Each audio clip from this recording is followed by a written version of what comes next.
Assalamualaikum warahmatullahi wabarakatuh. Halo teman-teman. Halo teman-teman. Nah, sebelum kita beralih ke acara kita ini, ada baiknya kita kenalin dulu dong. Kelompok 9 itu siapa aja? Aku sendiri Muhammad Rainul Hakim, dipanggil Rainul. Kalau kalian? Aku Marsha Rashida Al-Farabi, biasa dipanggil Marsha. Kalau kamu? Ada aku, Ainun Khairnimah, biasa dipanggil Ainun. Kalau aku, Rahma Nur Anissa, teman-teman bisa manggil aku Rahma. Dan aku Mahardi Narendra Syafa, biasa dipanggil Mahardi. Oh ya.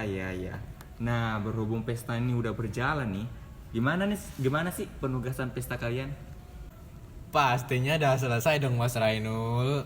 Kita tuh dari awal maba kalau bisa tuh jangan jadi deadlineer Mas. Biar kita kebiasaan ke depannya tuh kita ngerjain tugas tepat waktu, begitu Mas Rainul. Benar. Bener banget, kita harus pandai-pandai dalam mengatur waktu ya teman-teman. Kalau kamu Ainun gimana nih penugasannya? Tentunya udah selesai dong, yang mepet deadline seharusnya udah selesai. Usahakan jangan melewati batas yang udah diberikan. Kalau Marsha sendiri? Sejauh ini sih masih lancar-lancar aja ya, semua tugas juga udah beres. Wah, hebat banget nih teman-teman. Semangat ya. Gimana nih kesannya pesta secara menyeluruh selama 2 minggu? Apa aja sih yang kalian dapatkan? Mungkin kalau dari aku, solidaritasnya pasti dapat banget dong. Kita bisa ngerjain tugas bareng-bareng, ngerjain apa-apa bisa bareng-bareng. Bener banget tuh, dari penugasan pesta dan rangkaian acara pesta ini kita jadi bisa lebih mengenal satu sama lain. Terus kita juga bisa belajar memanage waktu biar nggak mepet-mepet deadline ngumpulin tugasnya. Bener, bahkan gara-gara pesta, kita yang baru ketemu beberapa kali ini udah saling kenal loh satu sama lain, udah akrab lagi sering main. Wah, benar sekali ya Mas Rainul.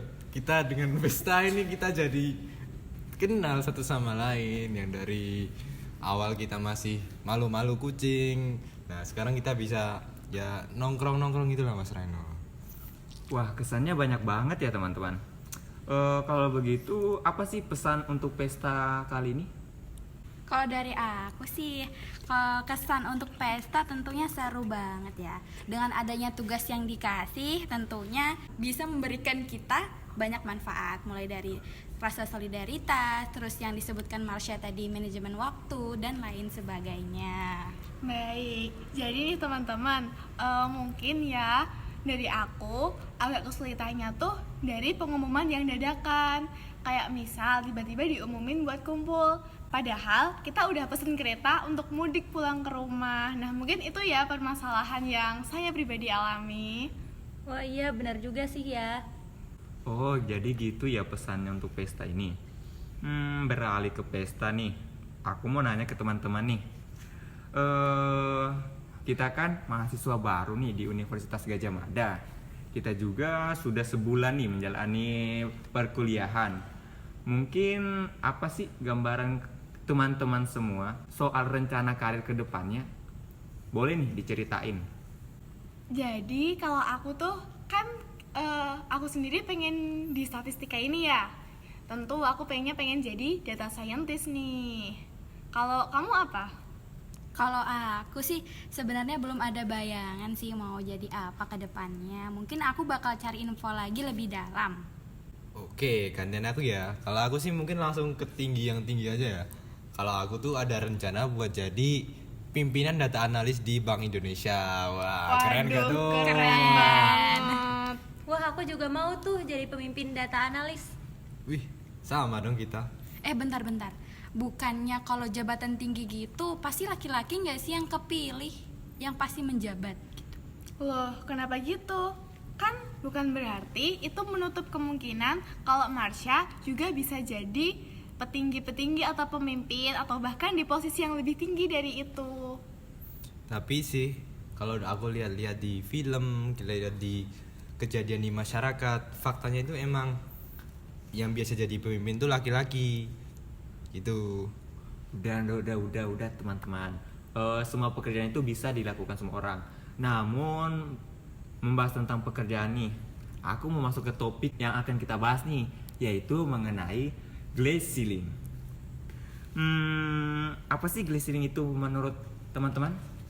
Kalau dari pengetahuan aku ya, glass ceiling itu memiliki arti sebuah penghalang atau pembatas yang keberadaannya nggak jelas gitu, jadi masih belum ada batasan yang jelas. Nah, glass ceiling itu juga dapat menjatuhkan karir seorang wanita yang sebenarnya memiliki kapasitas dan sebenarnya memang layak untuk mendapatkan suatu posisi dalam pekerjaan. Tunggu. Gelas kan itu kaca ya? Teman-teman tahu nggak kenapa dikatain glass ceiling itu? Apa sih hubungannya dengan kerjaan sama kaca? Gini, jadi hubungannya tuh istilah ini nih menggambarkan situasi perandaian, yaitu ada langit-langit kaca yang membatasi kehadiran perempuan pada posisi top tersebut seperti yang diinginin sama Marsha. Nah, langit-langit kaca tersebut merupakan akumulasi konstruksi sosial yang sistemik yang dibangun atas sistem patriarkalisme yang telah mengakar dalam masyarakat. Nah, fenomena ini berjalan secara sistematis menghalangi para perempuan untuk mendapatkan promosi jabatan ataupun menerima kompensasi yang serupa dengan pria, walaupun keadaannya mereka bekerja dalam ranah yang setara. Wah, kalau dilihat gitu emang ngerugiin ya. Fenomena ini merugikan perempuan pekerja karena tidak memiliki kesempatan dalam memperoleh posisi maupun jabatan yang lebih tinggi. Nah, bener banget tuh guys. Jadi, menurut salah satu ahli yaitu Rosemary Wankling pada sebuah jurnal manajemennya mengartikan bahwa glass ceiling itu sebagai batas di mana wanita hanya mampu mencapai jabatan manajemen tingkat menengah, yaitu seorang yang menjalankan strategi atau kebijakan dari manajemen puncak karena ada hambatan. Oh, jadi gitu ya. Nah, teman-teman, gimana sih kondisi Indonesia terkait kasus ini? Peluang terjadinya glass ceiling di Indonesia ini masih cukup besar ya, karena sampai saat ini Indonesia masih cukup kental dengan budaya patriarki. Meskipun setiap tahunnya terdapat peningkatan partisipasi perempuan dalam dunia kerja, tapi masih bisa kita lihat jumlah perempuan yang menduduki posisi-posisi secara manajerial dalam perusahaan masih sangat minim. Wah, emang bener tuh, patriarki di Indonesia emang masih cukup kental. Bahkan nih guys, pernah ada loh yang ngelakuin penelitian terkait kasus glass ceiling ini. Penelitian yang dilakukan oleh McKinsey pada tahun 2021 menunjukkan bahwa wanita 18% lebih kecil kemungkinannya untuk dipromosikan daripada rekan kerja pria. Selain itu, Grant Thornton International Ltd pada tahun 2018 melakukan survei terhadap 5.000 responden di 35 negara dan menemukan bahwa terdapat peningkatan jumlah karyawan wanita yang bekerja di sebuah perusahaan. Bahkan 75% perusahaan telah memiliki karyawan wanita yang berada pada posisi manajerial. Hanya saja disayangkan bahwa jumlah wanita yang berada pada pimpinan manajerial senior justru mengalami penurunan dari 25% di tahun 2017 menjadi 24% di tahun 2018. Wah, kecil banget ya persentasenya. Dari fakta tersebut, apa sih penyebab dari fenomena glass ceiling ini? Nah, salah satu penyebabnya itu bisa dari pandangan bahwa wanita dianggap kurang bisa mengaktualisasi dirinya di dalam suatu perusahaan, sehingga hal tersebut menjadi penghambat wanita untuk memperoleh promosi ke jabatan yang lebih tinggi. Penyebab lainnya itu bisa juga karena pandangan negatif mengenai perempuan, yaitu perempuan dianggap lebih sulit untuk membangun network atau membangun relasi. Aku masih bingung nih. Kenapa sih muncul pandangan-pandangan seperti itu? Padahal kan ibu kita Kartini sudah menaikkan derajat wanita sehingga bisa sebanding dengan kaum laki-laki. Gini. Teman-teman pasti pernah kan mendengar kayak, kamu tuh perempuan ngapain sekolah tinggi-tinggi? Pada akhirnya kerjaannya juga cuma di dapur, ngurus anak kayak gitu kan. Nah, hal ini tuh disebabkan karena adanya stereotip gender terhadap wanita, di mana seorang wanita dipandang lebih baik jika berdiam diri di rumah atau menjadi seorang ibu rumah tangga dibandingkan dengan bekerja di suatu perusahaan. Selain itu, ada juga stereotip prasangka atau bias gender yang memandang kedudukan pria lebih unggul dibandingkan kedudukan wanita secara sadar maupun tidak sadar. Bukannya hebat ya? Wanita bisa merangkap sebagai ibu rumah tangga maupun menjadi wanita karir. Nah, justru itu tuh teman-teman.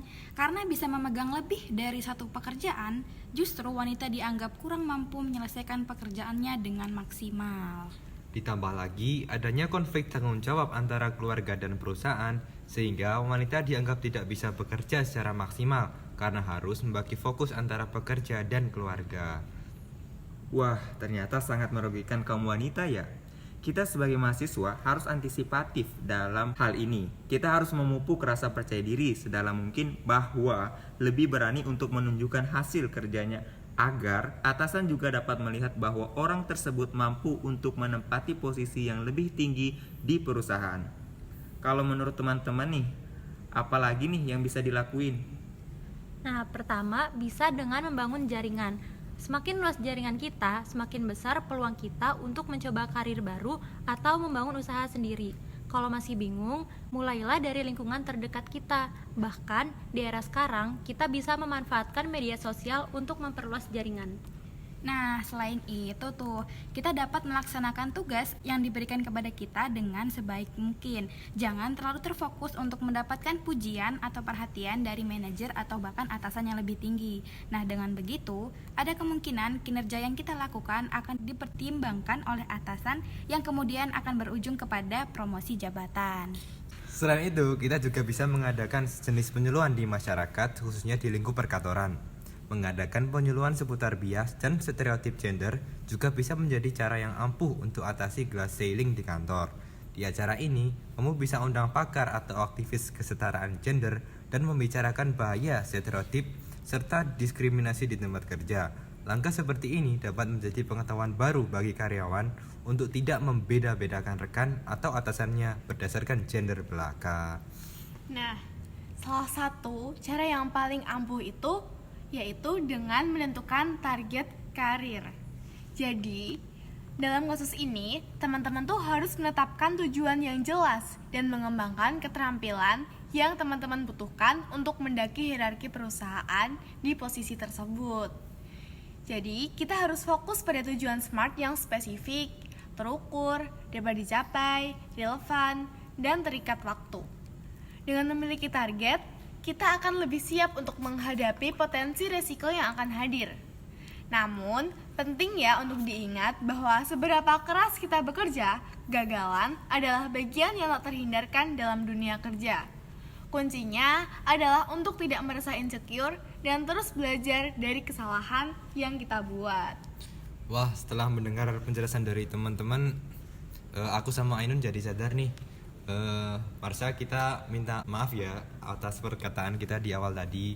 Iya, jadi gitu, kalian harus merubah pola pikir kalian kalau wanita itu sebenarnya juga bisa menjabat posisi-posisi tinggi.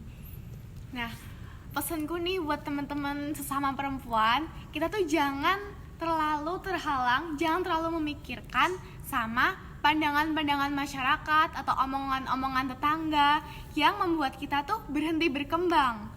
Gapailah pendidikan setinggi mungkin dan berkarirlah sesuai apa yang teman-teman impikan. Nah, hebat banget tuh. Aku salut sih dengan teman-teman semua. Mungkin sebagai penutup nih, kita nih sebagai laki-laki maupun perempuan sebaiknya bekerja sama satu sama lain. Tidak ada yang saling menjatuhkan.